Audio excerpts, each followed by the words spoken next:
Pessoal, vamos aplicar então os conceitos de rolamento sem deslizamento a um problema que é o 13 da lista 5, que é um disco, né, ou um objeto, pode ser uma esfera, um disco, um cilindro, descendo por um plano inclinado, descendo rolando sem escorregar. Tá?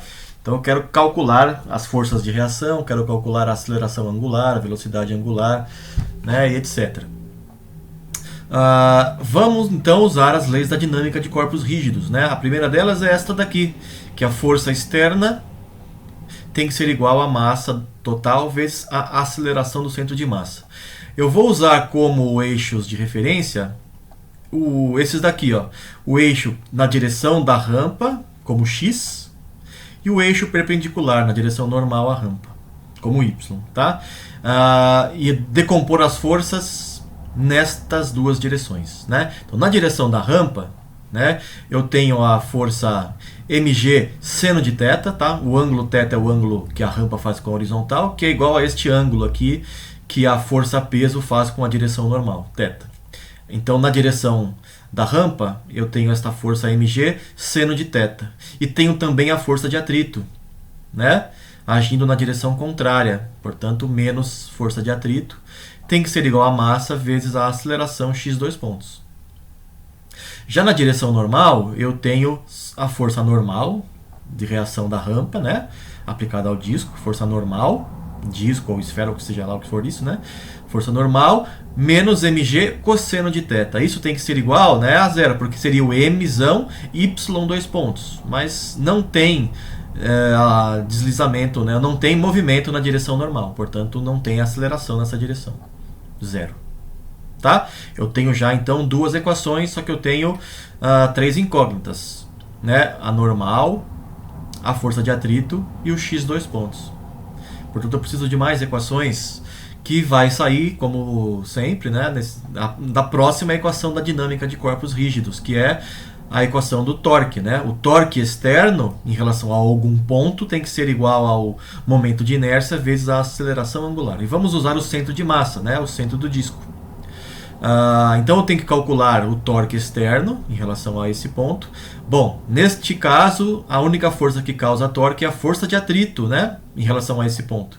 Porque a força peso está aplicada nesse ponto e a força normal está aplicada em uma linha que passa pelo centro de massa. Então também não causa torque, não causa rotação em torno desse ponto. Só o atrito, né? Esta força aqui causa um atrito que é o FA vezes R, né? No sentido horário, tá? No mesmo sentido que o disco rola. Então FA vezes R é igual ao I, né? Chamando o I em relação ao centro de massa de I para simplificar, né, a notação, I vezes a aceleração angular alfa.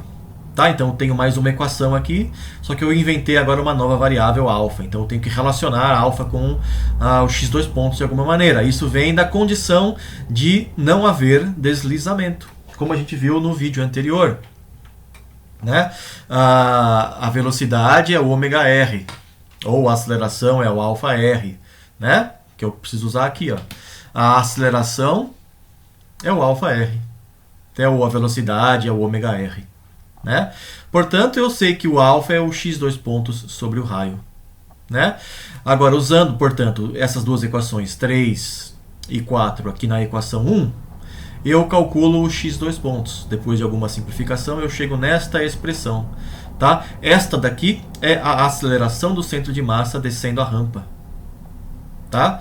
Em função do momento de inércia do objeto, né? E das características geométricas dele. E da força da gravidade, né? E do ângulo θ da rampa. Tá? Esta é a aceleração do centro de massa. É a aceleração do centro de massa.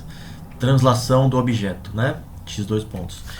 Se vocês se lembrarem dos primeiros problemas de física básica que vocês resolvem, objeto descendo uma rampa, objeto pontual, né?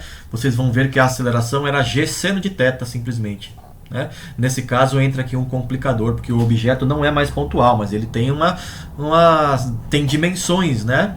Ele tem dimensões. Ele, além de deslizar, além de descer a rampa, ele rola, né? Vai rolando, tem um movimento diferente aqui, portanto tem rotação envolvida na história, aparece o momento de inércia ali.